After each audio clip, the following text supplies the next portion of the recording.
Mike decides that he wants to buy everybody a shot of alcohol. And when I say everybody, the club had about 50 people in there. It was a small club, but about 50 people. And you got, what was the shot that you got? Kamikaze shots for everybody. Kamikaze shots for everybody. And that's the last. After that, I had way too much to drink.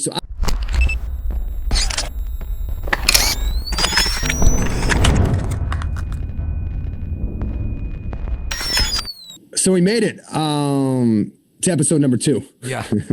Episode number 1, a little bit embarrassing for Mikey, but hey, I made it here. It wasn't embarrassing at all. It's so funny. Of course, we did that when I was home in Boston. This is the first one where I'm in San Diego. You're actually in Boston. But a lot of people listened to the last podcast and love the last podcast because of our very own Mommy V. Her storytelling, I mean, if you're just catching up with us, she's a preschool teacher. So her storytelling is epic. Yeah. I mean, she's been doing this for a living for years. She sits on her knees with pretzels and tells stories to 4-year-olds. So she's a pro at it for sure.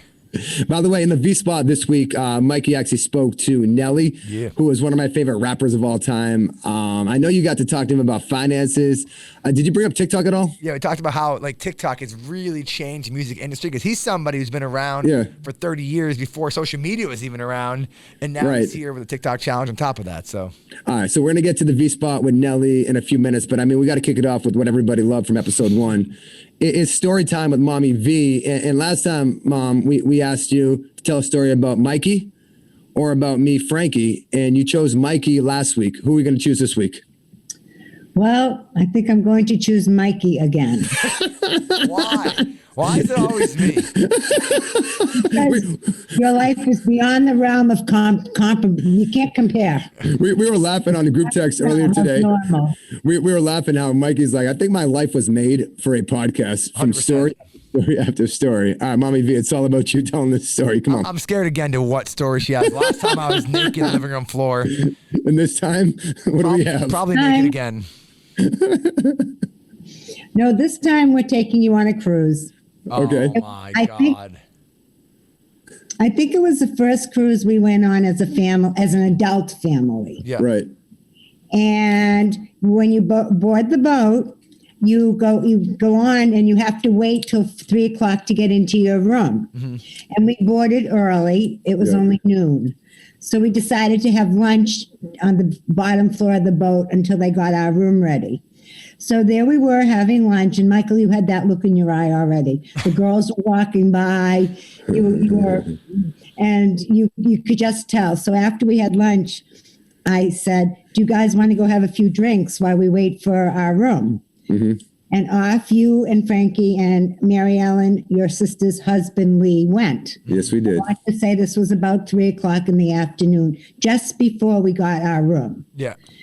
Now we go up, we finally get our room, and we go up and we unpack and we get ready and we're waiting for dinner. You don't come back.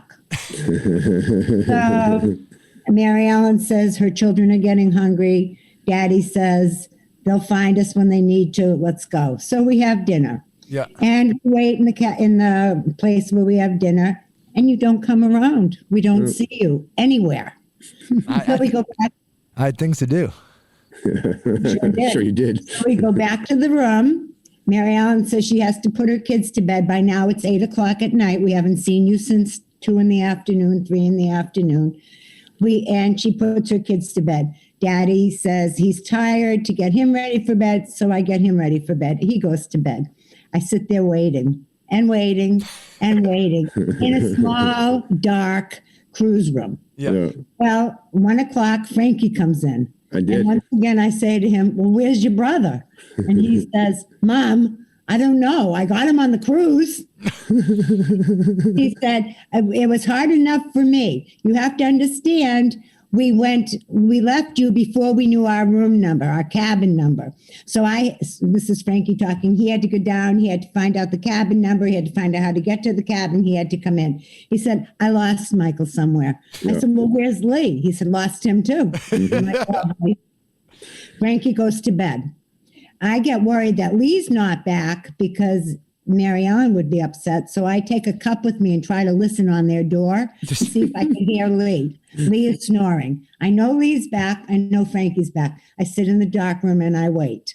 Yeah. 4:00 in the morning, there's a knock on the door. I open the door and there's Michael. But with him is some man in a white uniform looking like a police or a captain or something. And I'm like, oh, was he bad? You found him. And he doesn't say a word to me. He just pushes Michael in. At which point, Michael starts climbing up on the side of the wall where you could put your toiletries. It was like shelving. Michael starts climbing up the shelving. Yeah. I'm like, Mike. And you say to me, stop, Mom. I got this handled. Climb up the side of the cruise ship. Michael, you don't have this handled. You're climbing the wall. And he said, be quiet. You're aggravating me. As you say that, the thing starts coming off the wall and you jump onto the top bunk, which was on the other side. Yeah. And you go to sleep. Thankfully, you're home. Thankfully, you're asleep now. Still in the clothes you got left in fine, but at least I'm pushing the wall back together and I go to bed. Now, I'm not quite sure. You'll have to help me, but I believe, Daddy, we woke up in the morning and you were still sleeping and Daddy was hungry. So we I got him dressed and we got ready to go for breakfast. I think you joined us after. I don't know if you came with us. What I remember is I wake up and nobody's in the room and I'm like, how did I get back here? I don't even know my room number. And then I got up, I went to the pool. You guys were at the pool. I probably missed the whole morning of family time. And my nephew, Liam, who at the time was probably 8.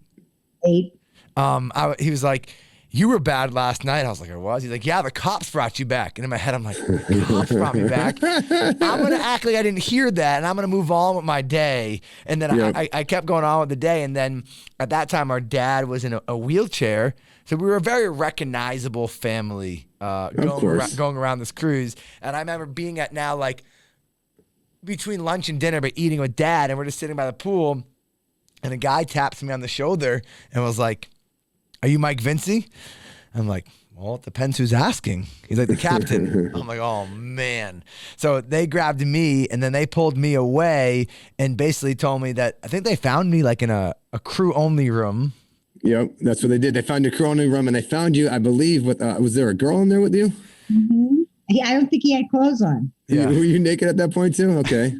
Always goes back to Mike being naked. Yeah. And then, so yeah, they found me in a crew-only room. Well, first off, Frankie, do you remember what your last memory of me that night was? You told me before. Yeah, I do. The last memory I remember of Mike, then we'll get back to that part of the story. We're at one of the clubs inside the on the cruise ship. Yeah. And all of a sudden, Mike decides that he wants to buy everybody a shot of alcohol. And when I say everybody, the club had about 50 people in there. It was a small club, but about 50 people. And you got what was the shot that you got? Kamikaze shots for everybody. Kamikaze shots for everybody. And that's the last. After that, I had way too much to drink. So I left. That's when I actually went home and I said I had enough of this. I was sick and tired of Mike just buying shots for everybody. I knew that I didn't want to have a major hangover the next day. So I went to bed. Typical Frankie, he left right when the party was just getting good. Shut up. And if you've ever been out with me in Boston, San Diego, any city I've lived in, you know that get a couple of drinks to me. I'll buy anybody anything, and we're having a great night no matter what. Nevertheless, they made me sign paperwork. It's my favorite thing, the whole thing. They made me sign paperwork that said, if I get in trouble again in the cruise, I have to get my own transportation home from Bermuda. I'm not sure if you've ever been to Bermuda. You're not driving home. I'm not ordering Uber home. There is no other way than me either getting on a boat or a flight. Nevertheless, knowing our family, you would think Mom would be yelling at me or Dad would be yelling at me. Mom later framed this signed piece of paper that said I was in big trouble and put it on our refrigerator like it was an A on a test in middle school. Like that was on our refrigerator. And I'll tell you the best part, Mikey and Mom, is the fact that when the assistant captain came to the brunch table to pull Mike aside, he thought he was like doing Mike a favor because he didn't want Mom and Dad to know what Mikey did. So he walks him away, talks to him, and comes back, and we're all just sitting there. Mike, what do you say? What do you say? And Mike will say, "You'll not believe they just told me." And Mike just tells everything that he said. If I'm in Bermuda and I get in trouble, they're gonna leave me there. How funny is that? And the fact that Mom and Dad laughed at the situation instead of getting mad at Mike proved that we had pretty damn cool parents growing up. And that didn't stop me from continuing to party on that cruise ship. I was a little smarter. I don't think I got naked or forgot where I was, but I was a little smarter. And the other crazy thing is we went on that cruise, I think 2 or 3 more years after that. And they must have flagged my name because, Frank, I know you remember, but every year after that, no matter where we went, a security guard, I mean, we're talking 2 years later, because security guard would follow me around anywhere. And I think one year you and me got caught on camera doing like inappropriate positions with different sculptures that were on the And Michael, this is probably for another podcast, but there was a year you brought a young girl back to the room and had sex with her while I was in the top bunk watching. Yeah, I remember that too. I was on the bottom bunk right next to it. Yeah, I remember all that too. It was a family experience. See how close we are now? Every cruise. And here's the deal. I actually spent 32 years preparing content for this podcast right here. So yeah, and that is true. We mentioned at the beginning because, Mom, as you know, like these stories, I know they gave you some gray hairs growing up and made Dad lose his mind a few times, but it's going to pay off because we're getting millions and millions of listenership and viewers on our podcast, all because of these stories from our very own Mikey. I dedicated my life to this. And for the record, if you're listening right now, these were like years and years ago. I'm a whole new person now. That's complete lie. See, it's not a whole new person. Some of these stories, we haven't even gotten to some of the stories, man. Each of these podcasts, we're going to have different stories than Mikey, but some happened last week. Some happened a couple of years ago. I mean, it's from the day he came out of mom's womb. They told me never, when he was born, he had a curly eyebrow, never to name him Michael. And there he is. And he was less than a year old. We were in McDonald's and some stranger said to me, the wilder the colt, the better the steed. Well, don't know what that means, Mom. Yeah.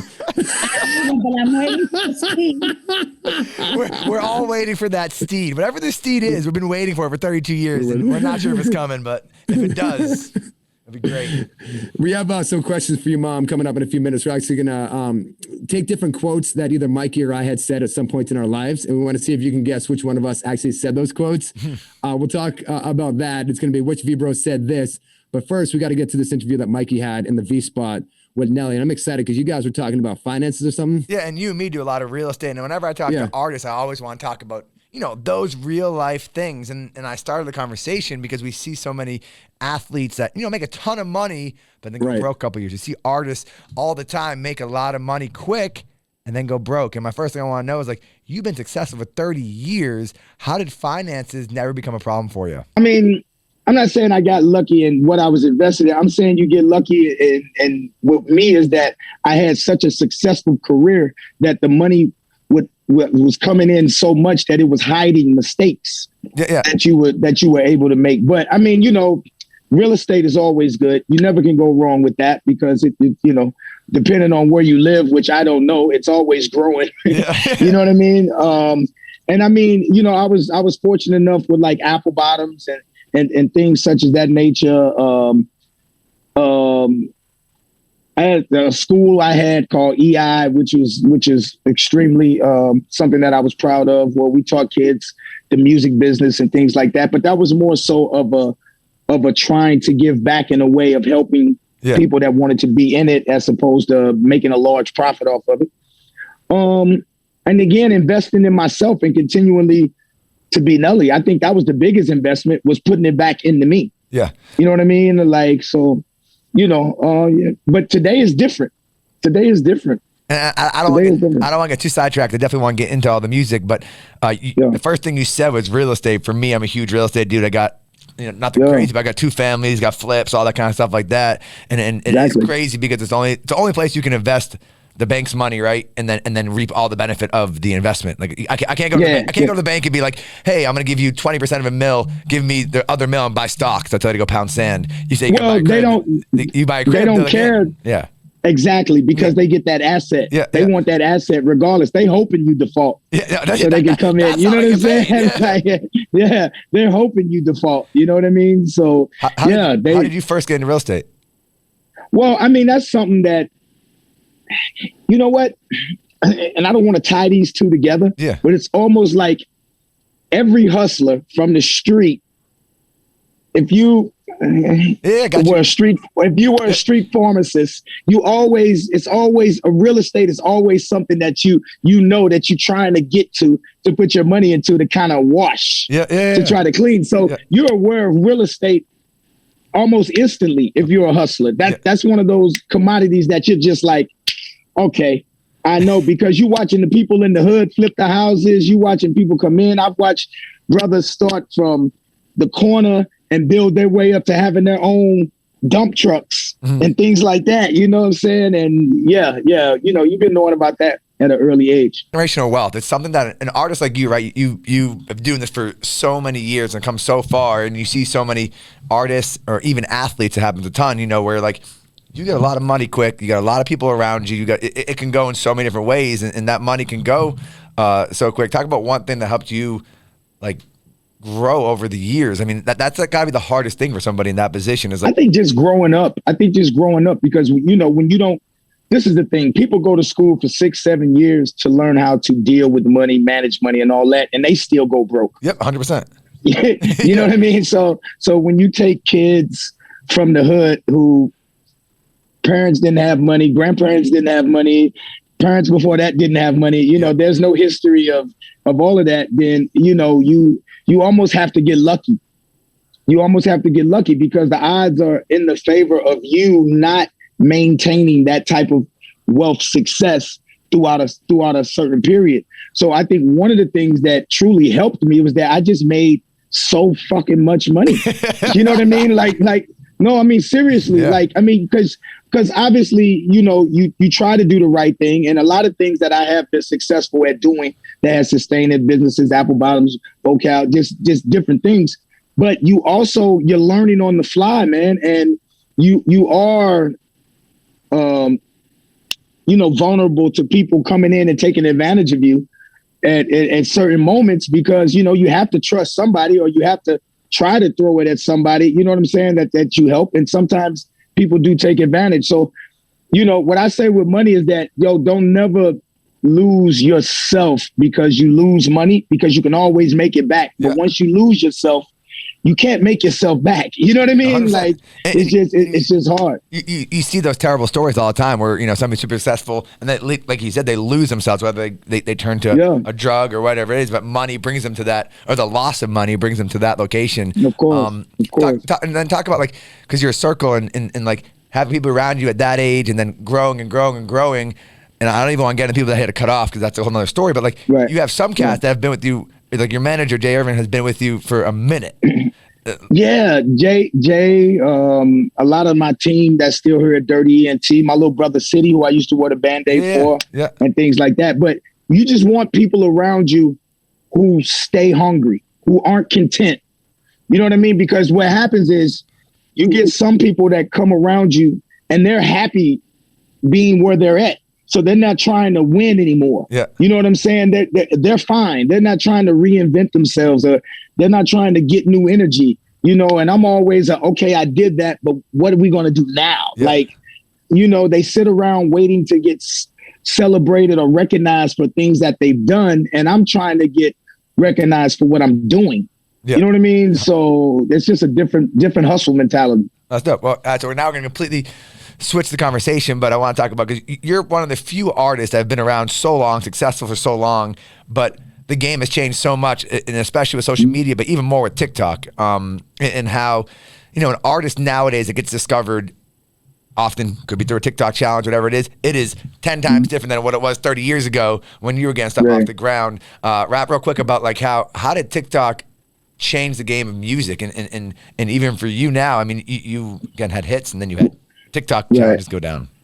Well, I was just going to say, I'm still learning when it comes to TikTok and all that. You know, I'm not computer tech savvy or nothing like that, man. My son still hooks up all my like stereos and TVs. You know what I'm saying? Like my son has been hooking the TVs and the sound system up for a minute in my house. No, literally in my house since he was 11. You know, he's 22 now. You know what I'm saying? Like anything I get technical, I call my son. Yeah. I call, come over here, man. I need you to figure this out for me. Or if I got an app or something, I call my son instantly. It's like, you know, all right, Dad, I'll be over there. Give me a minute. You know what I'm saying? All right.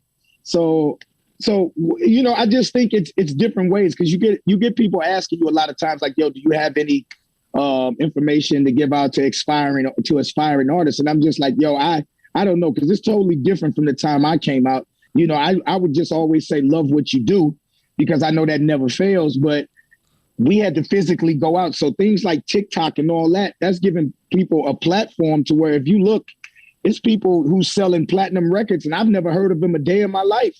And they got like 10 million streams or 1 billion streams and this many followers. And it's just like, I've never heard of this day in my life. So it's just different. I say all the time, it's almost we're in a world where nothing is mass appeal anymore, right? So everything's like niche consumed. Yeah. So like this group all thinks this guy's a superstar celebrity, but this group literally one town over is like, never heard of him. Like basically what you're just saying. Yeah. And that because there's so much access to so many different things, which that's definitely like changed, I think, the music industry and even like TV and movies, like back in the day. Yeah. Like the number of movies. It's changed the world. Yeah. It's changed the world, period, man. It's just changed the world, period. So it's just like, even with the situation is socially, when you think about things happening socially, like it would take a while for that social commentary to grow and to grow and to grow. Now we all get it at the same time. So, you know what I mean? It's like if this thing happens within 24 hours, it's everywhere, literally everywhere. You know what I mean? Like literally everywhere. So everybody gets a voice now. You know, when they say, yo, you know, freedom of speech is good. Yeah, it's different until everybody can be heard. Yep. Now everybody can be heard. Now freedom of speech is just a little different now. You know what I mean? So, but to the time, we're excited to see the continued growth, man. You're killing the game in every aspect of life, whether it's music and movies and then investments. Keep the real estate up. I love that. That's dope to hear that you're into that stuff, and just appreciate the time. No problem, though. Thank you, champ. Stay up, homie. Well done. That's Nelly in the V spot. I love that you talked about real estate. Yeah. I love the fact that you talked about him being a hustler. I mean, 30 years in the game for Nelly. That was the dude that we all grew up watching, and there he was. It's crazy too. Still in the clubs, I still play Hot in Here, or when the clubs are open, play Ride With Me. That dude has so many hits, and it's dope to see. He's like you and me. He's hustling, always trying to find what's next, and always surrounding himself with some good people. And talk about good people, we got two of my favorite people right here, and I want to know how good Mom actually knows us. Yeah, Mommy V. So we have another game that we're going to wrap up podcast episode number 2 of the V Bros Worldwide. It's called Which One of the V Bros Said? And I have 3 questions right here on my phone. They're actually quotes, and you just have to guess which one of the V Bros said these quotes. Are you ready? I am. Drum roll, please. Right. Which one of the V Bros once said, "The cake in the fridge was talking to me, so I got out of bed and ate it"? That was an easy one for me. Okay. Because it's Michael. It is Michael. And the backstory to that, we had some cake. I don't remember what it was from. I think it was leftover from dinner or whatever. No, I think it was a holiday. I think it was a holiday. And Aunt Peggy would always make apple pie. Apple pie. Yes, it was apple pie. And it was in the refrigerator. And I remember there was a couple of slices left. And I went to bed excited because I didn't eat much sweets and junk, but I loved Aunt Peggy's apple pie. So we go to bed and we wake up. And I go into the refrigerator, lunchtime to maybe have a slice of pie with my lunch, and it was empty. Mind you, the plate was still in there with nothing on it.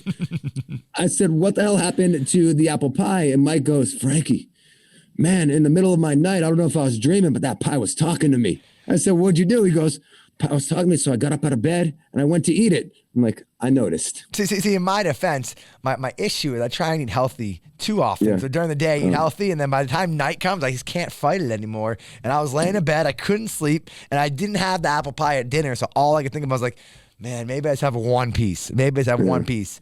You go anywhere at 1 o'clock. I'm not, like drinks and food, I'm not good at just one, okay? No. All right, so that was Mikey V who said, "The cake in the fridge was talking to me, so I got out of bed and ate it." So right now, Mom's 1 for 1. Will she go 3 for 3? That's what I want to know. Let's see how well Mommy V knows her 2 wonderful sons, Mikey V and Frankie V. Hey. Which one of the V Bros once said, "Wow, I can't believe they pulled guns on us in Tijuana. We didn't do anything wrong"? That's a harder one. I'm going to go with Michael again when he was visiting you. Maybe, I don't know. Is that your final answer? Final answer? No, I'll switch to Frankie. Hold on. This is big. You've now gone back and forth. I'll go back to Michael. Final answer? Final answer? Final answer in 5, 4, 3, 2, 1. What do we got? Michael. It is not Michael. Hey. It was actually me, Frankie, and we really didn't do anything. I was in Tijuana for one of my friend's birthday parties, and we actually rented a van. We had a special driver to drive us because I live in San Diego, and for those of you that have never been here, Tijuana, the border is right there. Oftentimes they say if you don't know the area, try to go with somebody that does. It's a lot safer. So we actually rented a van with a driver that brought us across the border. We are driving around in Tijuana at one point, and we see a cop car pull up on us, a Tijuana police officer, and they kind of blocked us in and made us stop. and 2 officers came out with looked like rifles, and they pointed them all at our car and spoke to our driver and had a 15-minute conversation. They're yelling back and forth, this, that, the other. And sure enough, they realized we didn't do anything wrong and let us go. For about 15 minutes, though, there was guns drawn at us in Tijuana. Mom is now 1 for 2. And this is the crazy thing about me and Frankie is is the guy that will go to Tijuana, do nothing wrong, get a gun to his head. I'll go to Tijuana and do absolutely everything wrong. Yeah. And somehow make it back safe. I mean, I again, if you're just checking in with us, Frankie lives in San Diego. I live in Boston. I visit him a lot, and Tijuana is like an 8-minute cab ride from Frankie's place. And whenever I go to visit Frankie, I end up in Tijuana no matter what. I am always there. But one time, I remember me and one of your buddies, we end up getting a random car going to a random Tijuana party. My phone dies at it. I walked home from Tijuana back to America, which anybody in their right mind would probably be scared out of their mind. But knowing me, I stopped at every fast food spot on the way, got a random ride for somebody. I had a blast with no phone getting back to Tijuana. And you know what I didn't ever have? What's that? Gun in my head. That is true. And that's a great guess, Mom, on your part. I would have gone with Mikey as well, but unfortunately, you were incorrect. You're 1 for 2, so this is big. The third question, if you get it wrong, you're basically a loser. If you get it right, you're still 2 for 3 and you win, okay? You just called Mom a loser. Mom's not ever going to be a loser. I got a motivator. That's correct. Got a motivator. All right, here we go. You're 1 for 2. Final question. Which one of the V-Bros once said, "What does it look like I'm doing?" as he stood stark naked in the kitchen making chicken nachos? That one's definitely Michael. Yeah, that was the easy one. Here's what happened. Mikey and I at one point were living together in Boston. I was doing a radio show in Boston, and Mike is still there in Boston doing a radio show. And I was doing a morning show, so I had to get up at 3:30 in the morning. Now, Mikey at the time was doing a night show, so he went to bed at about 2 or 3 in the morning. Yeah. So we'd cross ways when I'd be going for work, and he'd be pretty much getting ready to go to bed. And one day, I started taking a walk down the staircase, and all I heard was, whap, whap, whap. And I'm like, what the hell is going on in the kitchen? So I thought like somebody broke in. I thought something Mike was getting. I didn't know what it was. Whap, whap. So I kind of did one of these around the corner, and I looked in, and there's Mike, stark ass naked, a big knife, butcher knife in his hand. A big what? Big butcher knife in his hand. And he was chopping chicken. And I literally said to Mike, what the hell are you doing right now? He goes, what does it look like I'm doing? I'm making chicken nachos.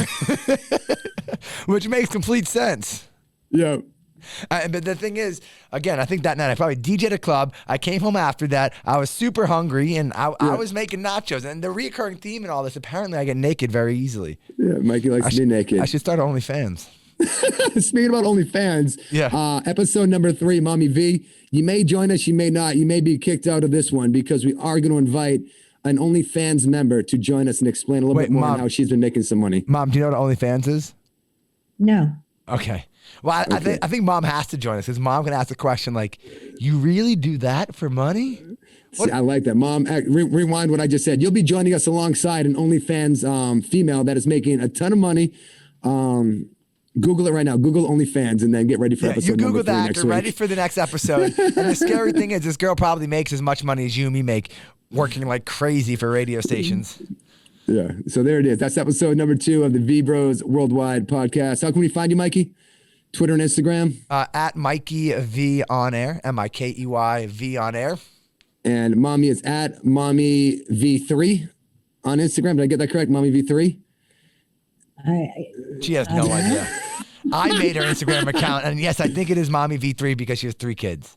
All right, perfect. And mine is at Frankie Vizzle. Shout out to Nelly for joining us in the V spot this week. Demi Lovato for joining us next week. And in the V spot next week will be an OnlyFans superstar. And anybody else? We'll have a celebrity join us too. All right, there you go. Episode number 2 of the V-Bros Worldwide. Thank you for listening in.